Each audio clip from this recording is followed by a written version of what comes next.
అందరికీ praise the lord. ఈరోజు దేవుని వాగ్దానం హగ్గై గ్రంథము 2వ అధ్యాయము 23వ వచనము.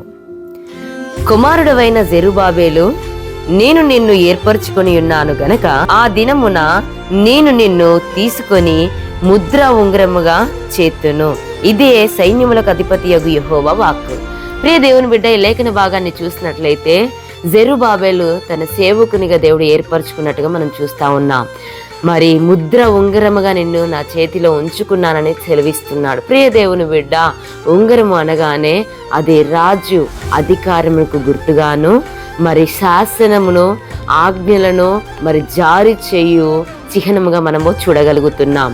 మరి జెరుబాబేలు విషయంలో భూమిపైన నీ ద్వారానే ప్రతి దాన్ని నేను శాసించి జరిగించబోతున్నాను దేవుడు మరి ఏర్పరుచుకొని మాట్లాడుతున్నట్టుగా చూస్తా ఉన్నాం. ప్రియ దేవుని బిడ్డ, ఈ దినమున దేవుడు నీతో నాతో మాట్లాడుతూ ఉన్నాడు.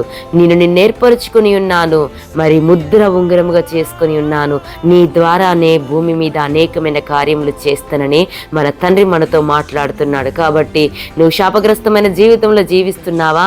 దేవుడు నీకు అధికారం ఇవ్వబోతున్నాడు. శాసించే ఒక స్థితిలోనికి దేవుడు నిన్ను తీసుకొని రాబోతున్నాడు. ఎట్టి వాగ్దానం మనందరి పట్ల దేవుడు నిశ్చయంగా నెరవేర్చునుగాక. ప్రార్థన. మమ్మల్ని మిక్కిలిగా ప్రేమిస్తున్న నా ప్రియ పరలోక ప్రాచనికి వందనాలయ్యా. మీరు ఇచ్చిన వాగ్దాన వాక్కులకి వందనాలు. ఈ దినమంతయు నీ బిడ్డకు తోడుగా ఉండండి రాజా.